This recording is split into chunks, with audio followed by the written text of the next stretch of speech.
السلام علیکم ورحمۃ اللہ وبرکاتہ۔ الحمد للہ رب العالمین والصلاة والسلام علی سید الانبیاء والمرسلین وعلی آلہ واصحابہ اجمعین، اما بعد فاعوذ باللہ من الشیطان الرجیم، بسم اللہ الرحمن الرحیم۔ واتقوا اللہ الذی تساءلون بہ والارحام ان اللہ کان علیکم رقیبا۔ صدق اللہ العلی العظیم وصدق رسولہ النبی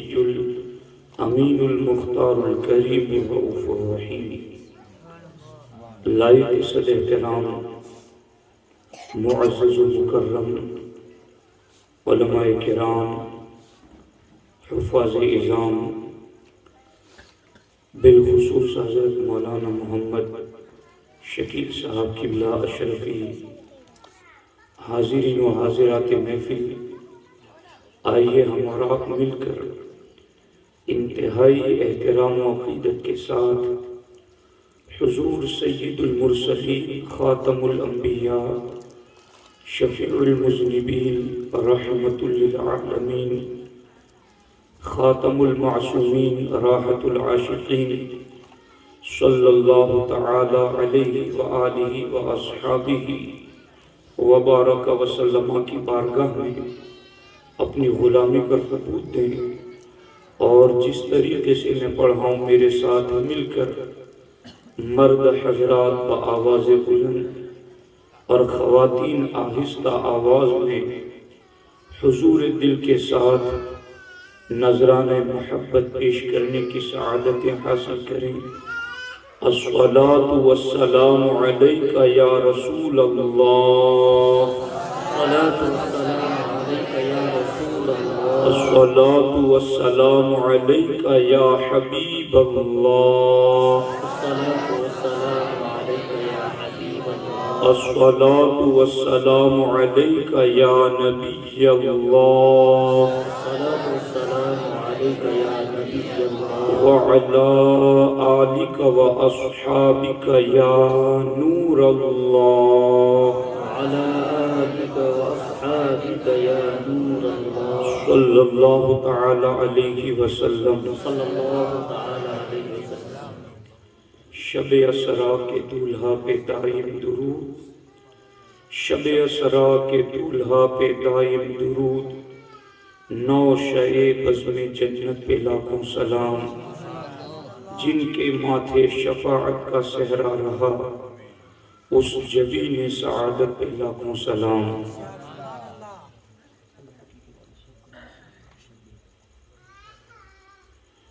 محب گرامی محمد شبیر بھائی کی صاحبزادی کی نکاح کے موقع پر لمڑی کی سرزمین پر یہ سنی اجتماع منعقد ہے۔ اللہ کریم کی بارگاہ میں دعا ہے رب ذوالجلال ہماری اس بہن کے ہونے والے رشتے میں خوب خوب برکتیں عطا فرمائیں۔ دوستان محترم، ایک ماحول اہل سنت و جماعت میں چینج ہو رہا ہے، جہاں پہلے شادیوں کے موقع پر ناچ گانے اور بے حیائی کے کام ہوتے تھے، اللہ کے فضل سے آج وہاں نعت کی محفلیں سج رہی ہیں، اللہ و رسول کے احکامات سننے سنانے کی محفلیں سج رہی ہیں۔ یقیناً ایسے تمام خوش عقیدہ مسلمان مبارکباد کے مستحق ہیں۔ اللہ تبارک و تعالی باقیوں کو بھی اس طریقے پر عمل کی توفیق عطا فرمائے۔ شادیوں میں جو کچھ کمزوریاں رہ جاتی ہیں ہماری سوسائٹی میں، ہمارے سماج میں، شادیوں کے موقع پر جو کچھ فساد اور بگاڑ خاندانوں میں پیدا ہو جاتا ہے، اس حوالے سے شرعی رہنمائی کیا ہے، اس پر چند باتیں آپ کی خدمت میں عرض کرنا چاہتا ہوں۔ اللہ کے رسول صلی اللہ تعالی علیہ وسلم ارشاد فرماتے ہیں، الدواوین ثلاثۃ، نامہ اعمال تین قسم کے ہیں۔ میرا اور آپ کا عقیدہ ہے اس چیز پر، مالک یوم الدین، کہ اللہ قیامت کے دن کا مالک ہے۔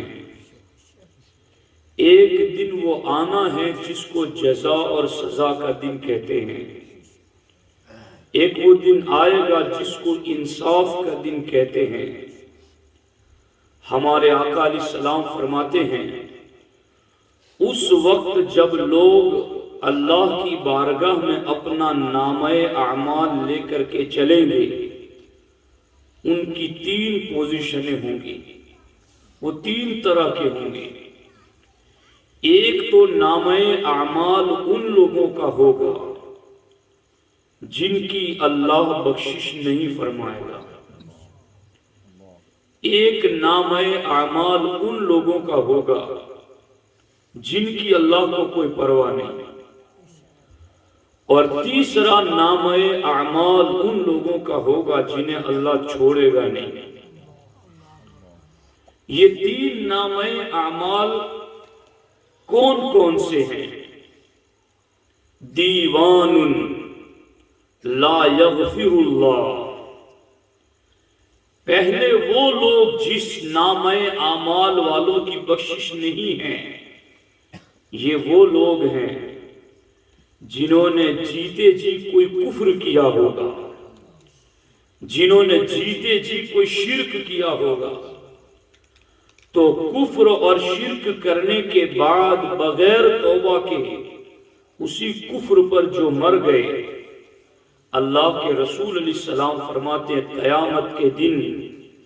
ایسے نامہ اعمال والوں کی اللہ مغفرت نہیں فرمائے گا۔ اس لیے یاد رکھو، زبان سے بولتے وقت خوب سوچا کرو۔ لوگ آج فیشن کے طور پر گانے سن رہے ہیں، سیریلیں دیکھ رہے ہیں، کامیڈیز کے پروگرامات سن رہے ہیں، اور ان ساری چیزوں میں کفر اور شرک گھول کے رکھ دیا گیا ہے، بلکہ یہ ہمارے گھروں تک کفر اور شرک پہنچانے کا ایک منظم منصوبہ اور پلان ہے کہ مسلم امہ یوں تو مندروں تک نہیں جاتے، مگر ان کے گھروں میں ہم مندر لے جائیں، ان کے گھروں میں ہم بت پرستی لے جائیں، ان کے گھروں میں ہم شرک اور کفر لے جائیں۔ تو یاد رکھنا اس چیز کو، نبی رحمت صلی اللہ علیہ وسلم چونکہ اپنی امت پر کمال مہربان بالمؤمنین رؤوف الرحیم، ان کی شان رحیمی ہی کا معاملہ ہے کہ انہوں نے پہلے سے تمہیں بتا دیا کہ کیا کرو گے تو تمہاری بخشش نہیں ہوگی، کس طرف تمہیں نہیں جانا ہے، کن چیزوں سے تمہیں بچنا ہے۔ دوسرا نامہ اعمال ان لوگوں کا لا یعبأ اللہ بہ،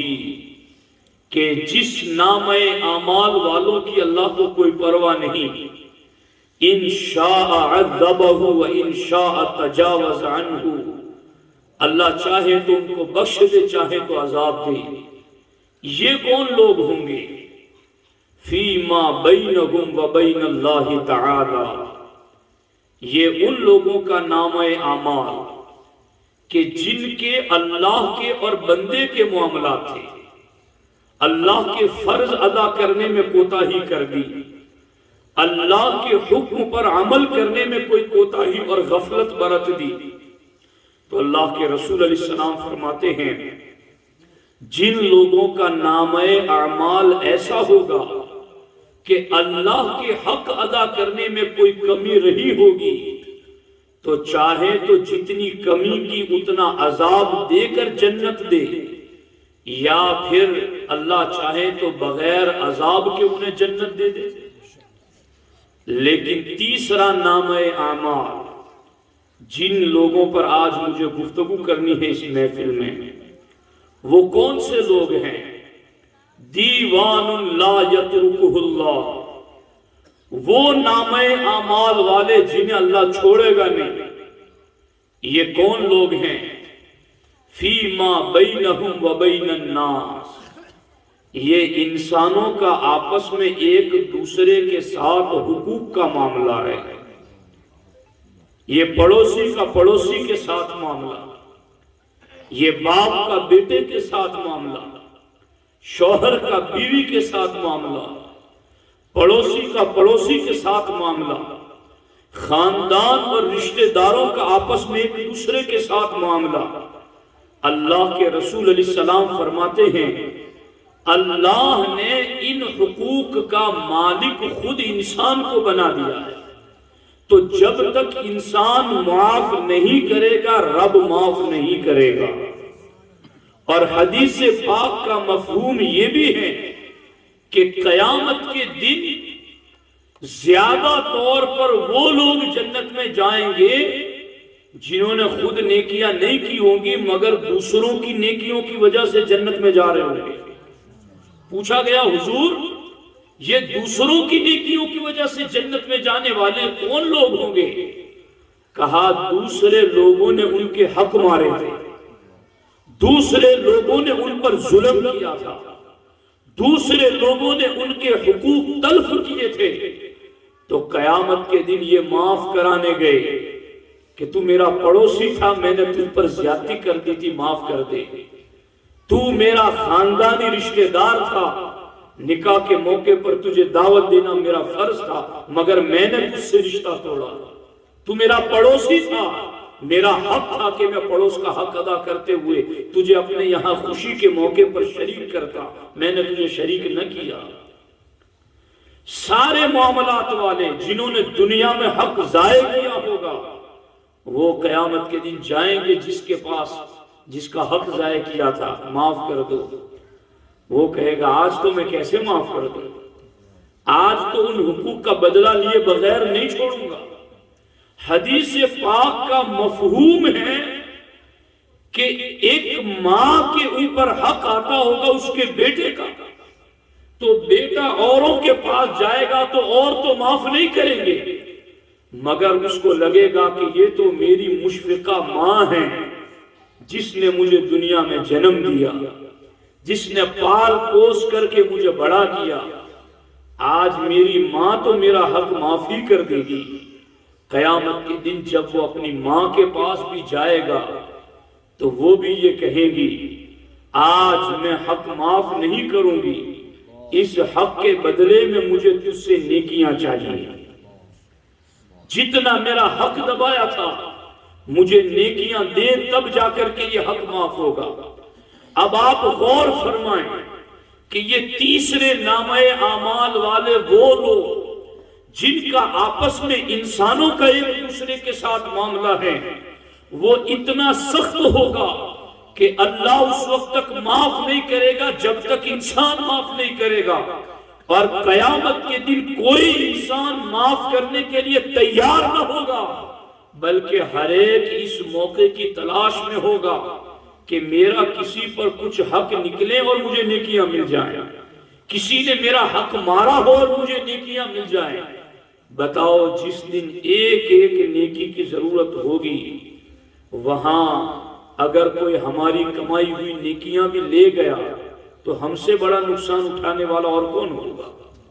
ہم سے بڑا خسارے میں پڑنے والا اور کون ہوگا؟ اس لیے یاد رکھنا یہ نامہ اعمال کی تیسری قسم جو انسانوں کے آپس کے حقوق کا معاملہ ہے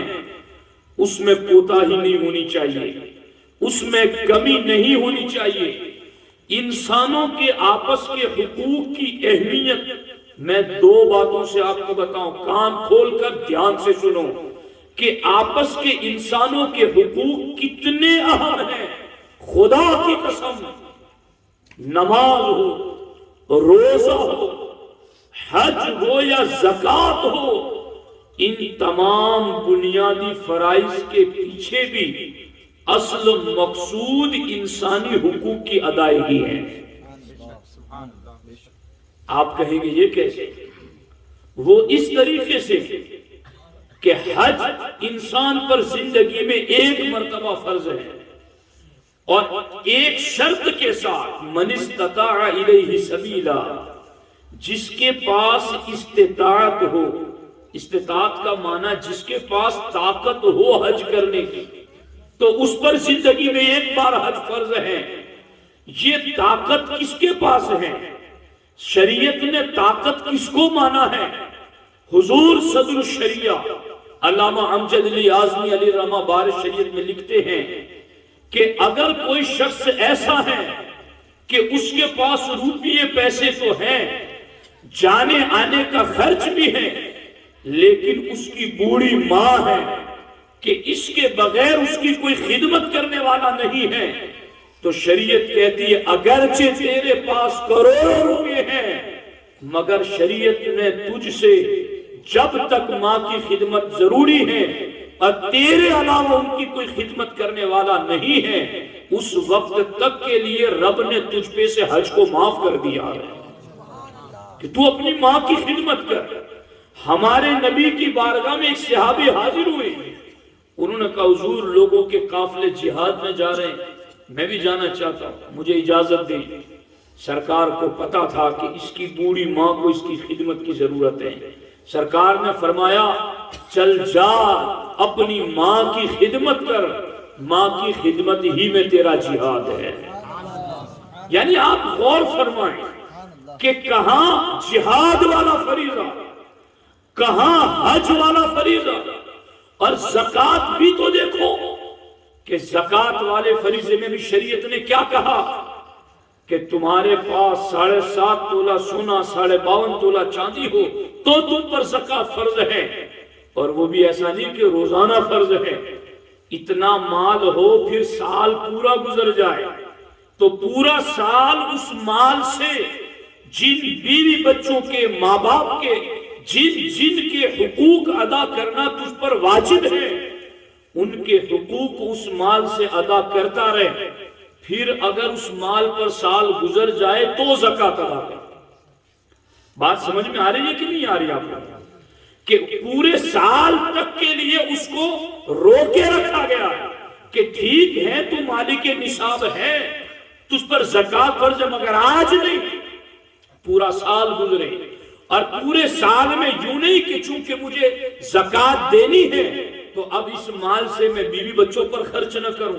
اس مال سے ماں باپ پر خرچ نہ کروں، اس مال سے جن کے حقوق مجھ پر لازم ہے ان پر بھی خرچ نہ کروں کیونکہ مجھ پر زکوٰۃ فرض ہے۔ نہیں، زکوٰۃ کے لیے پورا سال گزارنے کی شرط ہی اس لیے رکھی گئی ہے کہ سال کے درمیان اگر تجھ پر حقوق کی ادائیگی لازم ہے تو اس سے ادا کر، زکوٰۃ بعد میں فرض ہے، پہلے بندوں کے حقوق تجھ پر فرض ہے۔ اہمیت سمجھے اس چیز کی۔ اللہ اکبر، اللہ اکبر۔ اسی طریقے سے حضرت عثمان غنی رضی اللہ تعالی عنہ، آپ کو پتا ہوگا بدر کی جنگ میں حضرت عثمان غنی شریک نہیں ہو سکے، یعنی خود نہیں جا سکے، حالانکہ ہمارے آقا علیہ السلام نے ان کو بدر کے اجر میں بھی شریک کیا اور مال غنیمت میں بھی شریک کیا، لیکن عثمان غنی کیوں نہیں جا سکے بدر میں؟ ہے دھیان آپ کا؟ اللہ کے رسول علیہ السلام نے انہیں نہیں آنے دیا۔ کس وجہ سے؟ اس لیے کہ عثمان غنی رضی اللہ تعالیٰ عنہ کی بیوی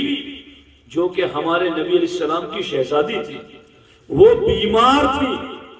ان کو اپنے شوہر کی موجودگی ضروری تھی،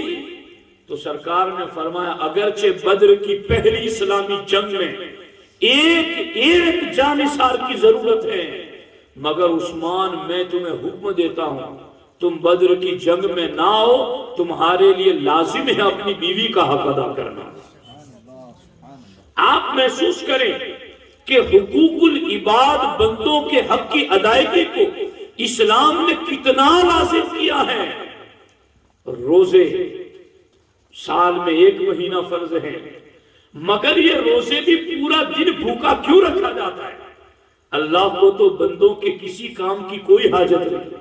وہ تو حاجت سے پاک ہے، پھر بھی بندوں کو پورا مہینہ روزے رکھوا کر بھوکے کیوں رکھا جاتا ہے؟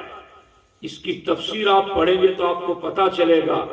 ایک مہینہ امیر و غریب و سب کو بھوکا رکھ کر کے یہ احساس دلایا جائے کہ تم ایک مہینہ بھوکے رہتے ہو تو تمہارا غریب مسلمان سال بھر بھوکا کیسے رہتا ہوگا؟ یعنی ان کو ان بندوں کے حقوق کی یاد دہانی مقصود ہے کہ ان کے حقوق یاد دلائے جائے۔ اور اسی طریقے سے آپ اسی لیے رمضان کے مہینے کو شہر المواسات کہا گیا، رمضان کے مہینے کو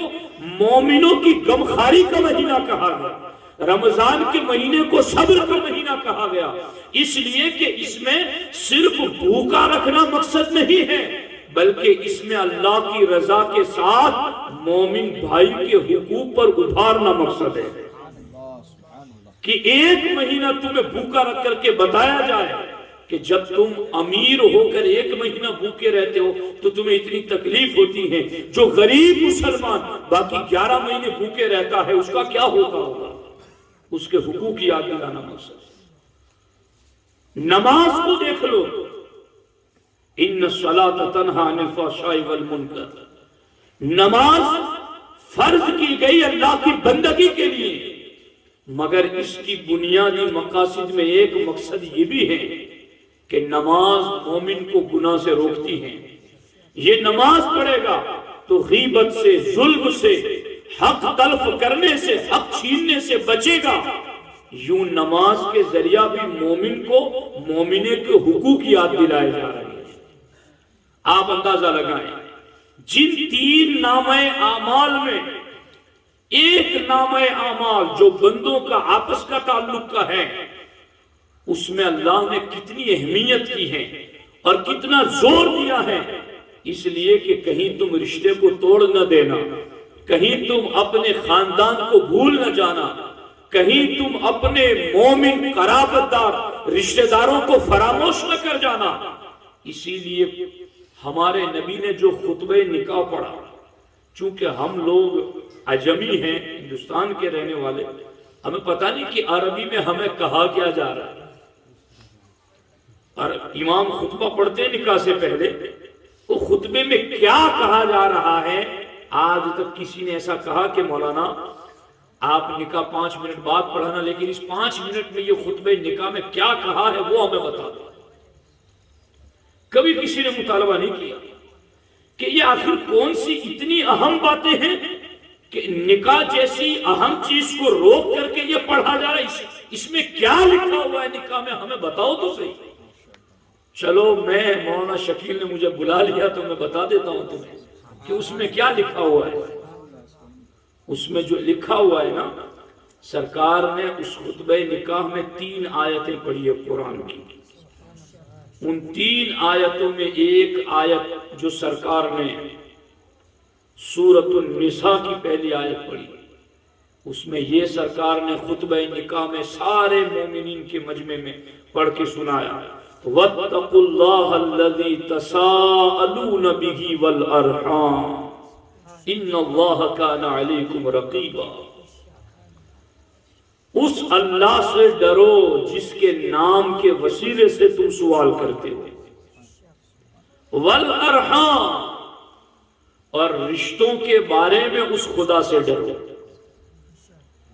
یہ رشتوں کے بارے میں خدا سے ڈرنے کی بات نکاح کے خطبے میں کیوں بتائی جا رہی ہے؟ اگر اس ترجمے کو مسلمان سمجھتے تو جو دولہا ہے، دولہے کا باپ ہے، دولہے کی ماں ہے، دولہے کے چچا، بڑے ابو، گھر کے جتنے بھی لوگ ہیں، اگر اس آیت کو پڑھتے، اس کا ترجمہ سمجھتے کہ اس میں ہمارے نبی نے ہمیں قرآن کی آیت پڑھ کے یہ بتایا ہے کہ ڈرو اس خدا سے جس کے نام کے وسیلے سے تم سوال کرتے ہو، والارحام، اور رشتوں کے بارے میں تم اپنے خدا سے ڈرو، ان اللہ کان علیکم رقیبا، وہ تمہاری ہر بات کو دیکھ رہا ہے۔ اگر اس نکاح کے خطبے کو مسلمان سمجھتے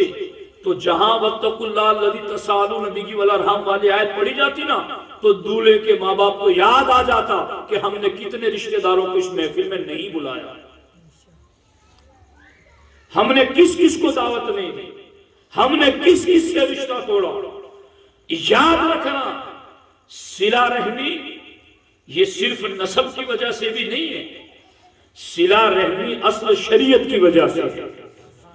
اب شریعت نے نسب کی وجہ سے صلہ رحمی کا تعین کیا ہے، تو جہاں جہاں شریعت نے رشتے کو قائم رکھنے کا حکم دیا، صاف لفظوں میں یوں سمجھو کہ جہاں جہاں کوئی بدعقیدہ نہیں ہے، جہاں جہاں صحیح العقیدہ سنی مسلمان ہیں،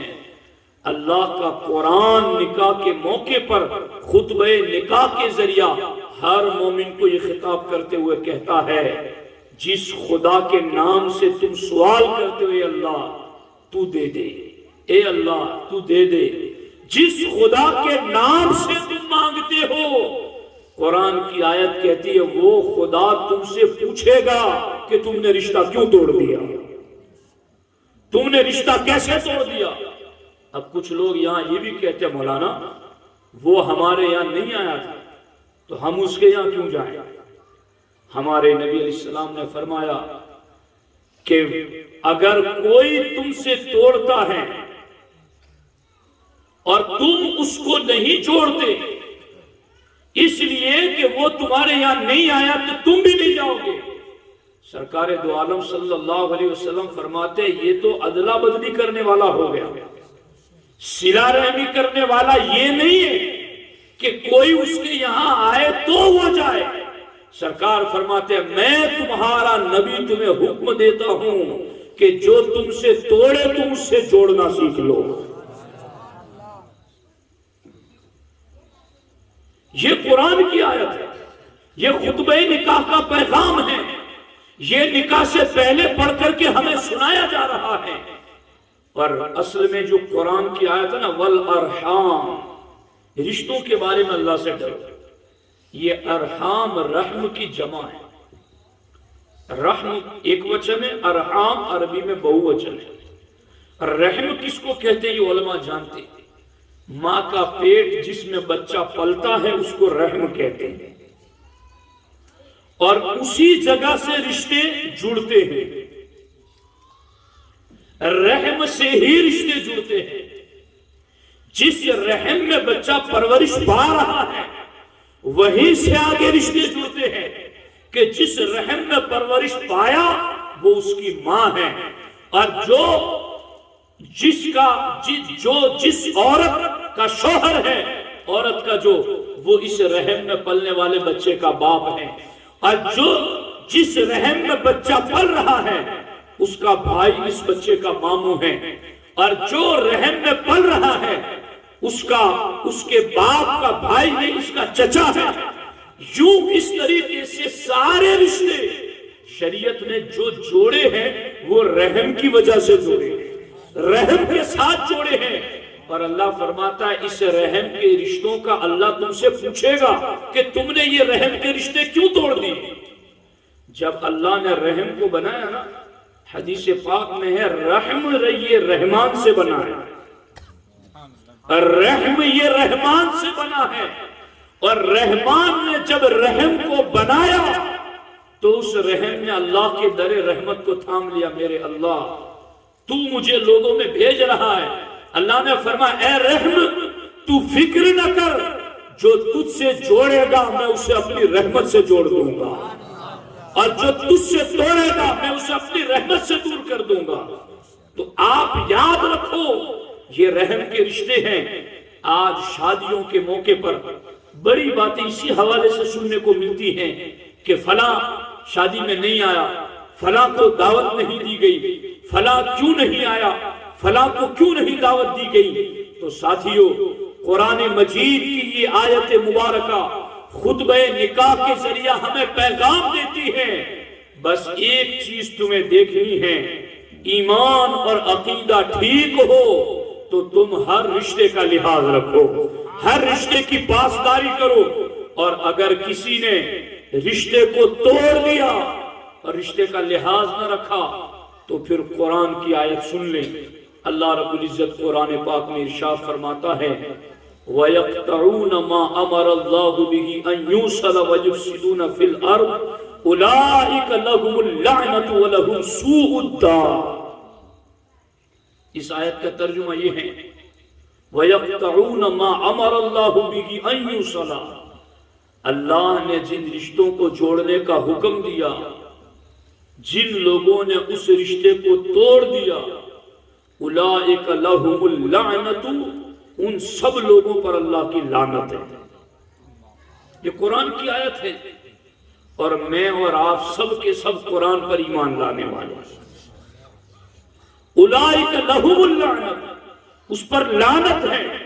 وَلَهُمْ سُوءُ الدَّارِ، اور اس کا ٹھکانہ بہت برا ٹھکانہ ہے۔ اور دوسری جگہ قرآن میں ہے وَتُقَطِّعُ أَرْحَامَكُمْ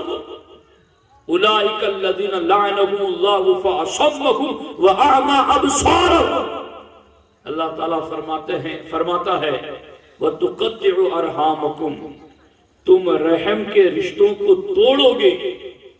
تو تم پر لعنت بھی ہوگی، فَأَصَمَّهُمْ وَأَعْمَىٰ أَبْصَارَهُمْ، اللہ تبارک و تعالیٰ ایسے لوگوں کے کانوں کو حق سننے سے بہرا کر دیتا ہے، وَأَعْمَىٰ أَبْصَارَهُمْ، اور ایسے لوگوں کی آنکھوں کو حق دیکھنے سے اندھا کر دیتا ہے۔ تو اس لیے ساتھیوں، رشتہ نکاح کا موقع بہت اہم ترین موقع ہے۔ اس لیے 3 نامہ اعمال، ایک نامہ اعمال تو وہ ہوگا جس کی بخشش نہیں ہے، اور اللہ کے فضل سے ہر سنی اس نامہ اعمال سے پاک ہے، اس لیے کہ کوئی سنی کفری عقیدہ نہیں رکھتا، کوئی سنی شرکی عقیدہ نہیں رکھتا، ہر سنی اللہ رسول کے حکم کے مطابق سچا پکا ایمانی عقیدہ رکھتا ہے۔ اس لیے اس نامہ اعمال میں ہم نے دوسرا نامہ اعمال کہ جو ہمارا اپنے رب کے درمیان ہے،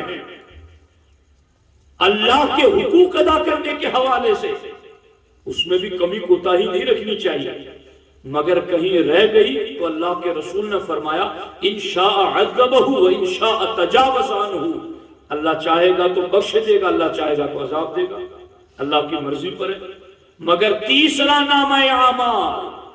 جس میں اور آپ دونوں گرفتار ہیں، میں نے حدیث پاک میں یہاں تک پڑھا ہے مولانا شکیل صاحب کہ جن بکریوں میں بھی جن کی سینگیں ہوں گی اور دنیا میں دوسری بکری کو سینگ مارا ہوگا تو قیامت کے دن جانوروں کا حساب کتاب اور ان کے لیے جنت و جہنم تو نہیں ہے، مگر قیامت کے دن جن بکریوں نے اپنی سینگوں سے دوسری بکریوں کو مارا ہوگا، اللہ قیامت کے دن ان بکریوں کے درمیان بھی انصاف دلائے گا۔ تو انسان یہ نہ بھول جائے کہ میں نے رات کے اندھیرے میں کیا تو کوئی جانتا نہیں، میں نے مخفی طریقے پر پوشیدہ طریقے پر یہ کیا تو کوئی جانتا نہیں۔ اللہ نے جہاں یہ کہا کہ والارحام، رحم کے رشتوں کے بارے میں اللہ سے ڈرو، وہیں اللہ نے یہ فرمایا ان اللہ کان علیکم رقیبا، اللہ تمہاری ہر حرکت کو جانتا ہے۔ تو یاد رکھو یہ نامہ اعمال بڑا سخت ہے اور بہت کڑا ہے، اور عام طور پر نامہ اعمال یہ بندوں کے حقوق والا، اس کی حقوق تلفی شادیوں کے موقع پر کئی جگہ پر بہت زیادہ ہوتی ہے۔ اس لیے خطبہ نکاح کا یہ پیغام ہے، اس کو درست کرو۔ اور دوسری چیز جو آج کی میری گفتگو کا دوسرا اور آخری جز ہے وہ یہ ہے، اللہ کے رسول علیہ السلام نے جو خطبہ نکاح پڑھا ہے، اس خطبہ نکاح میں ہمارے نبی علیہ السلام نے 3 آیتیں پڑھی، اور ان تینوں آیتوں میں کہیں بھی نکاح کا لفظ نہیں، حالانکہ قرآن میں کئی مقامات پر نکاح کا لفظ موجود ہے، نکاح کے مسائل کا ذکر موجود ہے، لیکن ہمارے نبی نے آخر نکاح کے موقع پر جو خطبہ پڑھا جا رہا ہے تو اس خطبے میں ان آیتوں کو شامل کیوں نہ کیا جن آیتوں میں سیدھا سیدھا نکاح کا لفظ ہے یا جن آیتوں میں نکاح کے مسائل ذکر ہیں؟ سرکار نے دوسری آیتیں کیوں پڑھی؟ توجہ ہے آپ کی؟ دھیان سے سننا اس چیز کو۔ سرکار نے نکاح کے خطبے میں جو 3 آیتیں پڑھی، آیتیں تو 3 پڑھی مگر ان 3 آیتوں میں 4 مرتبہ ایک ہی چیز کا حکم دیا گیا۔ آیتیں 3 ہیں، نکاح کا لفظ کہیں نہیں، نکاح کے مسئلے کا بھی لفظ کہیں نہیں ہے، لیکن 3 آیتوں میں 4 حکم دیے گئے اور ایک ہی حکم 4 مرتبہ۔ کون سے؟ اے لوگو اللہ سے ڈرو، اے ایمان والو اللہ سے ڈرو، اے ایمان والو اللہ سے ڈرو، اے ایمان والو بات سچی اور سیدھی کرو۔ یہ نکاح کا موسم ہے، سامنے بیٹھے ہوئے بھی نکاح کی محفل میں آئے ہیں، دولہا بھی نکاح کے لیے، دولہن بھی نکاح کے لیے، سارے لوگ نکاح کے موسم میں نکاح کے لیے بیٹھے ہیں۔ اور ہمارے نبی علیہ السلام اللہ کی مخلوق میں سب سے بڑے حکمتوں والے، اور حکیم کا کوئی فعل اور عمل حکمت سے خالی نہیں ہوتا۔ فعل الحکیم لا یخلو عن الحکمہ، کہ کوئی بھی حکمت والا بندہ جب کوئی کام کرتا ہے تو وہ حکمت سے خالی نہیں ہوتا۔ جب نبیوں کے امام سارے حکیموں کے سردار ہیں مخلوق میں، تو پھر انہوں نے نکاح کے موقع پر نکاح والے لفظ خطبہ نکاح میں ایڈ نہ کر کے ان آیتوں کو کیوں ذکر کیا جن میں 4 مرتبہ یہ حکم دیا گیا ہے اے لوگ اللہ سے ڈرو؟ اس لیے کہ ہمارے نبی جانتے تھے ایک زمانہ ایسا آئے گا کہ لوگ بات تو کریں گے سنت نکاح کی مگر ساتھ میں حرام کاریاں بھی کریں گے، بات تو کریں گے سنت نکاح کی مگر ساتھ میں گانے بازی بھی رکھیں گے، بات تو کریں گے سنت نکاح کی مگر ساتھ میں جوا بازی بھی کریں گے، بات تو کریں گے سنت نکاح کی مگر ساتھ میں شراب نوشی بھی کریں گے، بات تو کریں گے سنت نکاح کی مگر ساتھ میں بد نگاہی،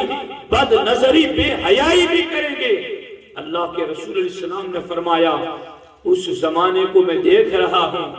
جب لوگ نکاح کے نام پر عبادت کی جگہ گناہ کریں گے،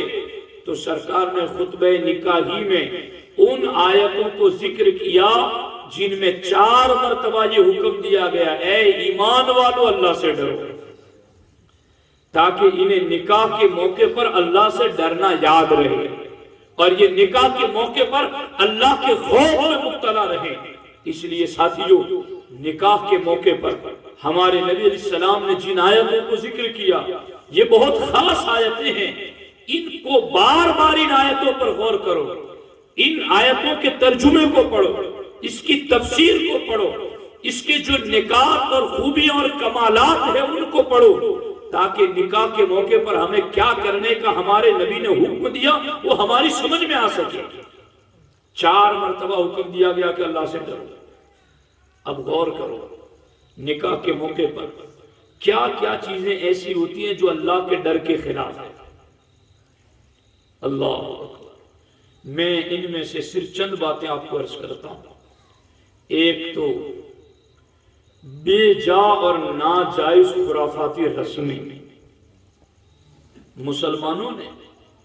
اپنے معاشرے میں، اپنی سوسائٹی میں، اپنے سماج میں ایسی من گھڑت رسموں کو داخل کر دیا ہے کہ ان رسموں پر عمل کرنے کی وجہ سے نکاح ہونے سے پہلے ہی لوگ ہزاروں قسم کے گناہوں میں مبتلا ہو جاتے ہیں۔ ایسے مسلمانوں کو یاد دلانے کے لیے ہمارے نبی نے نکاح کے خطبے میں کہا اے ایمان والو اللہ سے ڈرو، اے لوگ اللہ سے ڈرو، اے ایمان والو بات سیدھی کرو اور اللہ سے ڈرو۔ اب آپ غور فرمائیں کہ وہ کون کون سی رسمیں ہیں۔ ابھی میں اور حافظ مشتاق صاحب ہم لوگ آ رہے تھے خوشبل سے، مجھے انہوں نے بتایا، مجھے پتا نہیں تھا کہ حالات کچھ اس طرح کے بن رہے ہیں کہ ہماری بچیاں، ہمارے نوجوان سیریلیں دیکھتے ہیں، پکچر دیکھتے ہیں، اور اس میں باضابطہ جو دکھایا جاتا ہے اس کے مطابق یہ اپنی شادی کرنا اپنے لیے فخر سمجھتے ہیں۔ اس میں کیا دکھایا جاتا ہے؟ اس میں دکھایا جاتا ہے کہ جس دن شادی ہو تو اس کے 4 دن پہلے سے یہ طریقہ اپنایا جائے کہ صبح کا الگ سوٹ پہنا جائے، پھر 2 گھنٹے گزرے تو پھر الگ سوٹ پہنا جائے، پھر دوپہر ہوتے ہوتے الگ جوڑا پہنا جائے، پھر شام ہوتے ہوتے الگ جوڑا پہنا جائے، یوں ایک دن کے 10 قسم کے جوڑے اور کپڑے۔ اس قدر زیادہ رسمیں اپنانے کی وجہ سے آج کا مسلم معاشرہ اس قدر نیچے گر گیا ہے کہ وہ قرض لے رہا ہے، وہ سود لے رہا ہے۔ جس مکان پر، جس دکان پر اس کی آمدنی تھی اس کو اس نے گروی رکھ دیا ہے، جس کھیت سے اس کا گزارا ہوتا تھا اس کو آج اس نے گروی رکھ دیا ہے، جس دکان سے اس کی آمدنی تھی آج اس دکان کو گروی رکھا ہوا ہے، جس مکان میں وہ رہ رہا ہے اس مکان کا وہ اپنے مکان کا کرایہ دے رہا ہے۔ کتنے افسوس کا مقام ہے۔ اور پھر لیا ہوا سود، اس کے لیے اس مسلمان کا اگر گزارا پہلے ہی اچھے طریقے پر ہوتا تو بیٹے اور بیٹیاں جوان ہو گئی تو اتنے وقت تک تو اس کے پاس کچھ تو بیلنس ہونا چاہیے تھا۔ اگر اس کا گزارا پہلے سے ٹھیک ٹھاک چلتا تو، اگر اس کا گزارا ٹھیک ٹھاک چلتا تو 20 سال کی بچی، 25 سال کا بچہ اس وقت تک تو اس کے پاس اتنا بیلنس ہونا چاہیے تھا۔ لیکن بیٹے اور بیٹیاں جوان ہو گئے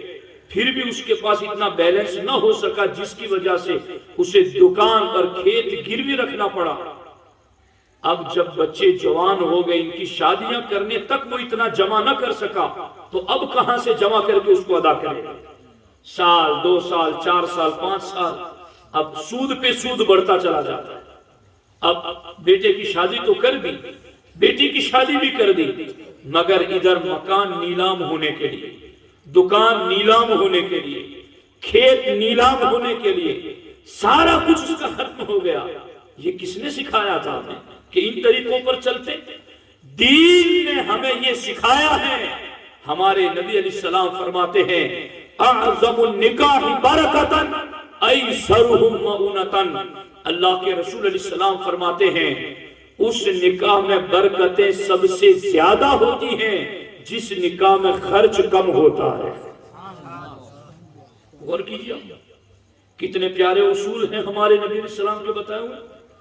صحابہ کرام کے پورے دور کو ہمارے نبی نے فرمایا خیر القرون قرنی۔ سرکار فرماتے میرا اور میرے صحابہ کا زمانہ سارا زمانہ ہی خیر والا زمانہ ہے۔ اب قیامت تک ایسا زمانہ نہ آ سکے جو زمانہ سرکار دو عالم صلی اللہ علیہ وسلم کی حیات ظاہری اور صحابہ کرام کا زمانہ، جس زمانے کو نبیوں کے امام نے سب سے بہترین زمانہ کہا۔ یہ رسمیں جو آج مسلمانوں ان میں سے تو ایک بھی وہاں نہیں تھی، پھر بھی وہ بہترین زمانہ تھا۔ اور آج ہم رسمیں اپنا اپنا کر کے مصیبتوں میں گر رہے ہیں۔ اس لیے یاد رکھو، لوگ آج اصل میں لوگوں کی مینٹلٹی کیا بن چکی ہے، ان کی ذہنی سوچ یہ بن چکی ہے کہ ہم اپنی اولاد کا بھلا چاہتے ہیں، ہم اپنی اولاد کا اچھا چاہتے ہیں، اس لیے ہم یہ سارا کچھ کرتے ہیں۔ یاد رکھنا، ایک طرف نبیوں کے امام کہہ رہے ہیں کہ تم یہ کرو اور یہ نہ کرو، اور ایک طرف ماں باپ کی عقلیں ہیں جو یہ کہتی ہیں کہ بیٹا اور بچی کے لیے یہ بہتر ہے اس لیے یہ کریں۔ میں کہتا ہوں نبی کے فرمان کو چھوڑ کر اور اولاد کے لیے بہتری ہم ڈھونڈ کہاں سکتے ہیں؟ ہزاروں ماں باپ مل کر کے بھی اپنی اولاد کا اتنا بھلا سوچ بھی نہیں سکتے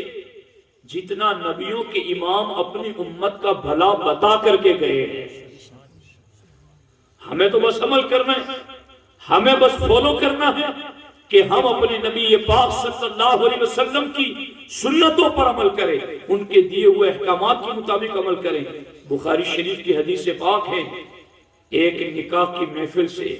کچھ عورتیں، چھوٹے بچے بچیاں نکاح کی محفل سے گھر جا رہے تھے. وہ مطلب میں صرف اتنی بات سمجھانا چاہتا ہوں کہ اس بہترین زمانے میں نکاح کیسے ہوتے ہوں گے، ان کے طریقے کیسے بہتر رہے ہوں گے. سرکار نے بچیوں کو، عورتوں کو، چھوٹے بچوں کو جاتے ہوئے نکاح کی محفل سے مقبلین من العرس، نکاح کی محفل سے گھر جاتے ہوئے دیکھا. فقام الیہ ممتنا، تو سارے جہان کے سرداروں کے سردار، نبیوں کے امام ان کے استقبال کے لیے خود کھڑے ہو گئے. یعنی ایسا نہیں کہ واعظ و نصیحت کی محفل کے لیے گئے تو ہی سب کھڑے ہوئے. سرکار دو عالم صلی اللہ علیہ وسلم نکاح کی محفل سے گھر جاتے ہوئے بچوں، بچیوں، عورتوں کو دیکھ کر کھڑے ہو گئے اور اتنے خوش ہوئے کہ سرکار نے فرمایا انتم من احب الناس الیہ، اے نکاح کی محفل سے گھر جانے والو،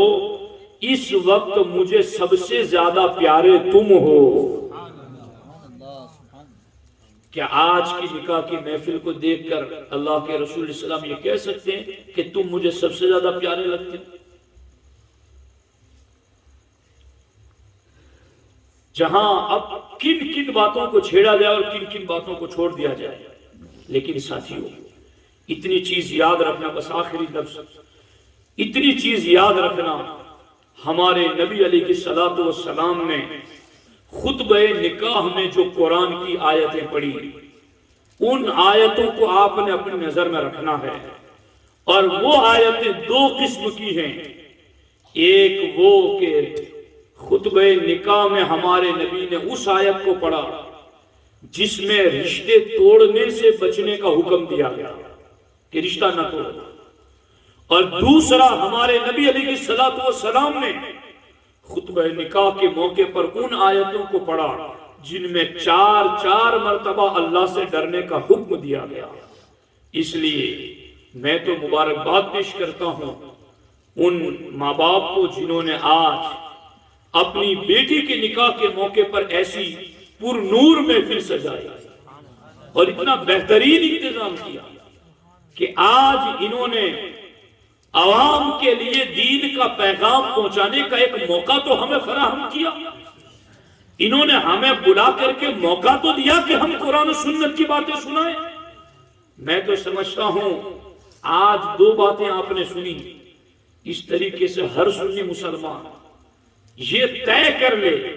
کہ ہمارے یہاں بیٹے اور بیٹی کا نکاح ہوگا تو ہم بھی ایسی ہی محفل سجائیں گے. تو میں کہتا ہوں ہر نکاح کی محفل میں 2 باتیں سدھرے گی تو انشاءاللہ جہاں 10-20 سال پہلے یہ تھا کہ نکاح ہوتے تھے تو گانے بجتے تھے، نکاح ہوتے تھے تو وہاں بڑے بڑے اسپیکر لگا کر کے پوری رات محلے والے کو بھی گانے بجا کر کے لوگ سونے نہیں دیتے تھے. آج اتنا تو فرق ہو گیا کم از کم کہ آج نکاح کی محفل ہوتی ہے تو بعض اور تھوڑے مسلمان ہی صحیح مگر وہ اپنی خوشی کے موقع پر اپنے خدا کو تو خوش کرتے ہیں، اپنے نبی کو تو خوش کرتے ہیں. اگر تمام مسلمان ماں باپ مل کر کے یہ یقین کر لے کہ ہم نے اپنے بیٹے یا بیٹی کے نکاح کے موقع پر کوئی گانا باجا نہیں رکھنا، بس ہم نے اپنے نبی کی یاد کی محفل سجانی، ہم نے اللہ و رسول کے احکامات سننے سنانے کی محفل رکھنی ہے. اگر تمام مسلمان یہ طے کر لے تو میں سمجھتا ہوں جہاں اصلاح ہوتے ہوتے اس منزل تک ہم آ گئے ہیں تو قریب ہے کہ اگلے 5 سالوں کے اندر اگر محفلیں یوں سجتی رہی تو ہر خرافاتی رسم کا جنازہ نکل جائے گا اور مسلمان یوں شادیاں کرے گا کہ بس اس کا رب راضی ہو جائے، اس کے نبی راضی ہو جائے. میں بچی کے والدین کے لیے 2 حدیثیں پڑھ کے سنانا چاہتا ہوں، بالخصوص ان کی محبتوں کے لیے کہ یہ ماں باپ جنہوں نے اتنا بہترین انتظام کیا. ہمارے نبی علیہ السلام فرماتے ہیں جس کے یہاں 3 بیٹیاں پیدا ہو، دوسری حدیث میں 2 بیٹیاں پیدا ہو، تیسری حدیث میں 1 بیٹی پیدا ہو، اس کا اچھا نام رکھیں، اچھی تعلیم دیں، اس کو دین سکھائیں، اور اچھے گھرانے میں اچھا رشتہ ڈھونڈ کر نکاح کر دیں۔ اللہ کے رسول علیہ السلام ارشاد فرماتے ہیں کل قیامت کے دن اس بچی کے ماں باپ اور میں جنت میں ان 2 انگلیوں کی طرح ساتھ میں رہیں گے۔ سرکار فرماتے جس طرح میری یہ بیچ والی انگلی پہلی والی انگلی سے ملی ہوئی ہے کہ ان کو ملنے میں کوئی رکاوٹ نہیں ہے، اس بچی کے ماں باپ کو اللہ جنت میں میرے اتنے ہی قریب رکھے گا، جب چاہے مجھ سے ملیں گے۔ تو یقیناً مبارکباد کے مستحق ہیں وہ ماں باپ جنہوں نے اپنی بیٹی کو الوداع کرنے سے پہلے ایک دینی محفل سجائی، اللہ رسول کے احکامات سننے کا موقع فراہم کیا۔ میں دعا کرتا ہوں اللہ تبارک و تعالی ہماری اس بہن کے آنے والی زندگی کو بھی خوب بابرکت بنا دے، اور اللہ تبارک و تعالی ہر مرحلے پر انہیں خوشیاں ہی خوشیاں عطا فرمائے۔ یہ ایک اعلان ہے